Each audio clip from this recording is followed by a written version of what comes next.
Bonjour, c'est toujours Mohamedou Mansour Dia, docteur en sociologie, tuteur et enseignant à l'UVS qui se présente devant vous pour continuer les corrections des tests de connaissances et des TD du cours de sociologie générale. Cette fois-ci, nous allons corriger le TD 3 du chapitre 3 portant sur les origines de la sociologie. 4 questions ont été posées à ce niveau-là. La première est: qu'est-ce qui différencie l'ère pré-sociologique de l'ère sociologique?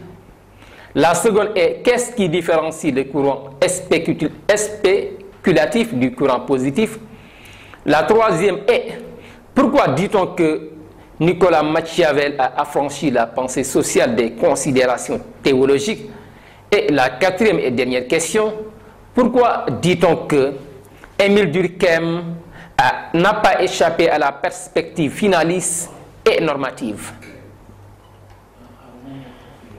Comme tentative de réponse, ou bien comme proposition de réponse à la première question, qu'est-ce qui différencie l'ère pré-sociologique de l'ère sociologique?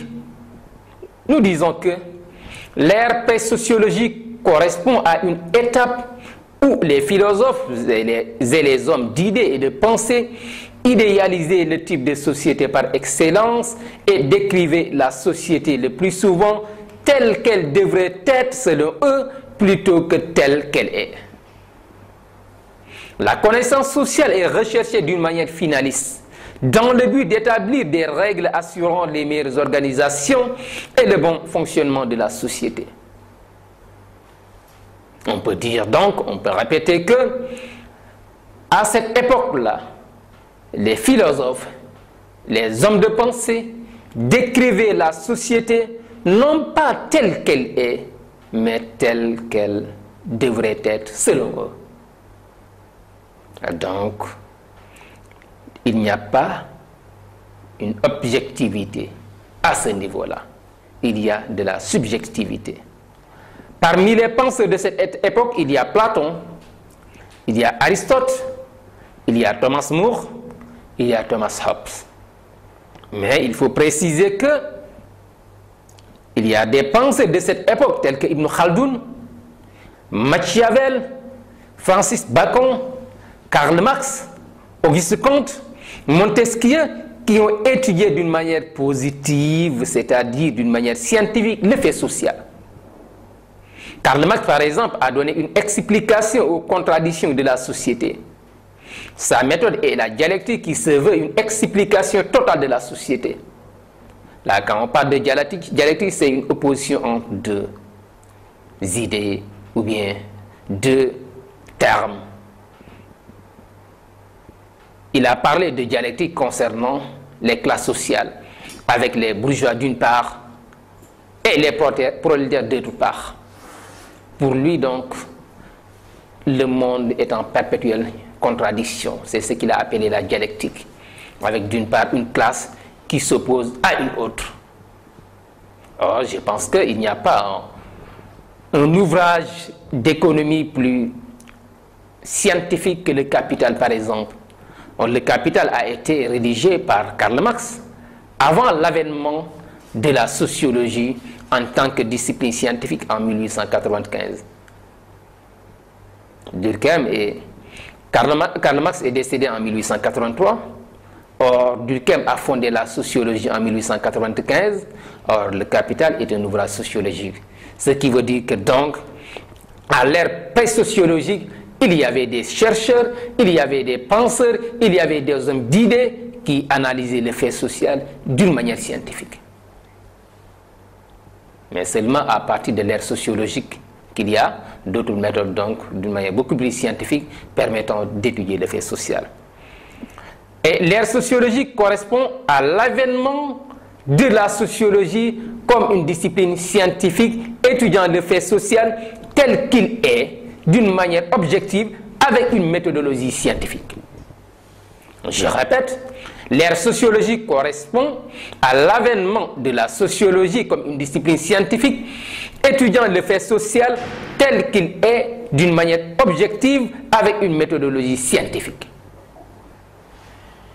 C'est l'ère d'Émile Durkheim, de Max Weber, de Vilfredo Pareto, de Pierre Bourdieu, etc. C'est ça la proposition de réponse pour la question 1 du TD 3 du chapitre 3. Pour la deuxième question, qu'est-ce qui différencie le courant spéculatif du courant positif? Pour la proposition de réponse, nous disons que pour le courant spéculatif, la sociologie est une philosophie morale et spéculative qui étudie les dynamiques qui peuvent être générées par les interactions humaines, c'est-à-dire ce que les hommes peuvent faire. Et les dynamiques qui peuvent influer sur ces mêmes interactions. Entre parenthèses, ce qui peut faire que les hommes peuvent faire certaines choses. Nous notons aussi que l'histoire de la pensée est principalement dominée par deux courants, parfois difficiles à discerner avec certitude. L'un consiste à réfléchir de façon abstraite et rationnelle sur ce que devrait être la société. C'est ça, d'une manière spéculative donc. Il s'agit du courant normatif ou spéculatif. L'autre consiste à réfléchir à partir de ce qu'est la société, de ce qui existe réellement. Il s'agit du courant positif. C'est ce second courant que descend la sociologie telle que nous la connaissons aujourd'hui. Le premier courant est pré-sociologique car il s'intéresse à la société, mais avant l'avènement de la sociologie en tant que discipline scientifique. Rappelez quelles sont les principales œuvres de ces deux courants permet de saisir l'aspect novateur et scientifique de la démarche sociologique, tandis que le courant positif, contrairement au courant spéculatif et théologique, est en opposition avec eux et s'affirme un courant dit positif qui, selon Serge Arbouy, annonce la démarche sociologique moderne. Le courant commence par s'informer de ce qui existe, classe les faits, construit des typologies, fonde des groupes, étudie les régularités et les similitudes qui existent dans les phénomènes observés avant de tirer des leçons pour pouvoir conduire à l'établissement des lois générales de la vie sociale. Le point de départ de ce courant est donc positif. Donc c'est la proposition de réponse à la question 2 du TD 3. Pour la troisième question, on vous demande pourquoi dit-on que Machiavel a affranchi la pensée sociale des considérations théologiques.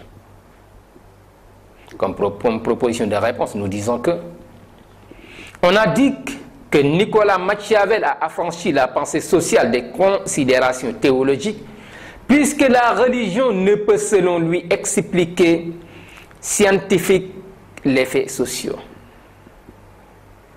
Par conséquent, à l'aide d'une méthode fondée sur l'observation des faits politiques et des multiples petits États italiens, Nicolas Machiavel formule des règles positives qui signifient qu'en fond que les phénomènes sociaux ne sont pas incohérents, ni inexplicables, ni imprévisibles. Ça renvoie aux phénomènes sociaux. Ils obéissent à des lois que l'on peut découvrir par une observation méthodique des faits soigneusement sélectionnés. Il a franchi la pensée sociale des considérations théologiques. Il a rompu avec les théories anciennes et instauré une nouvelle méthode d'analyse mettant un terme à l'impérialisme théologique. C'est la proposition de réponse pour la question 3. Et pour la question 4, pourquoi dit-on qu'Ibn Khaldoun n'a pas échappé à la perspective finaliste et normative? Comme proposition de réponse, nous disons, étant un historien, philosophe, diplomate et un homme politique arabe, sa façon d'analyser les changements sociaux et politiques qu'il a observés dans le Maghreb et l'Espagne de son époque a conduit à considérer Ibn Khaldoun comme un précurseur de la sociologie moderne. Mais il n'a pas échappé à la perspective finaliste et normative car il a voulu utiliser la science pour donner une base rationnelle rigoureuse aux maximes politiques et au modèle de gouvernement qu'il propose. Par conséquent, il étudie le fait social dans une perspective finaliste, parce qu'il voulait quelque chose, il voulait passer par la science pour arriver à cela. Donc c'est d'une manière finaliste. C'est ça la proposition de réponse à la question 4 du TD 3.